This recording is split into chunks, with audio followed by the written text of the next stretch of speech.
incredible. Frost pulls rabbit out of a hat, make EU nervously worried over deals regarding the protocol. A compromise in talks over the Northern Ireland Protocol could be within reach, sources suggested on Thursday. The compromise would involve a changing of the role of EU judges so that the European Courts of Justice would preside over questions of EU law in Northern Ireland in almost all cases involving the single market, except if the UK failed to implement EU law in Northern Ireland and thus had to be sent to a court based in Luxembourg. Under the Northern Ireland Protocol, Northern Ireland continues to follow around 300 EU rules, which prevent it from having a hard border with the Republic of Ireland and allow it access to the single market. Brexit Minister Lord Frost has said that it is highly unusual for a non-EU member to be judged by the ECJ. However, Brussels has warned that Northern Ireland will lose its access to the single market without ECJ oversight. UK negotiators accuse the EU of enforcing the protocol too rigidly and are seeking to get rid of customs checks between Great Britain and Northern Ireland altogether.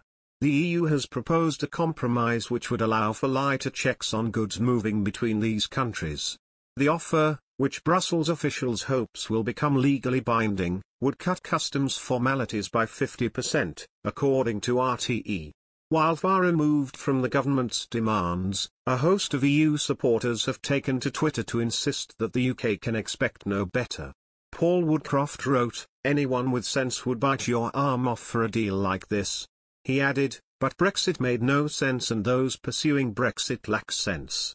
Even if it was a 99.9% cut, Brexit Minister Lord David Frost would argue about the 0.1%. Many Remainers fear that the government will accept the offer only to walk away later and plunge UK-EU relations to a new low. 27 Strong wrote, "If the English sign up to this, what then? Will they just try to walk away from their legal requirements again? You cannot trust them."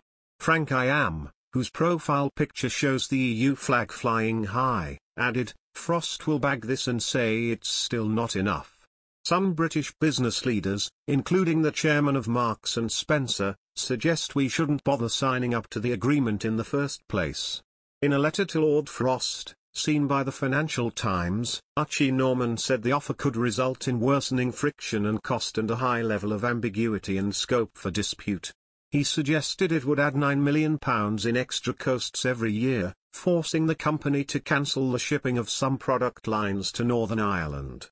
The inability of UK and EU negotiations has added pressure on Lord Frost to trigger Article 16 of the protocol. But here again, Remainers worry that the government is risking more damage than it's worth. Tina Monroe suggested that triggering is the easy bit. They added, "Most sensible people know the current Johnson regime isn't capable of carrying out Article 16 and all the repercussions of it." Frank I Am weighed in again, "The retaliatory measures from the EU will hit hard and make people realise what damage Johnson and Frost are causing the UK.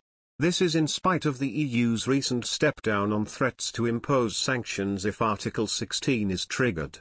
Lord Frost insists that a middle ground can be found, preventing his team from having to trigger Article 16. But he added, "Whether it will be done is a different question."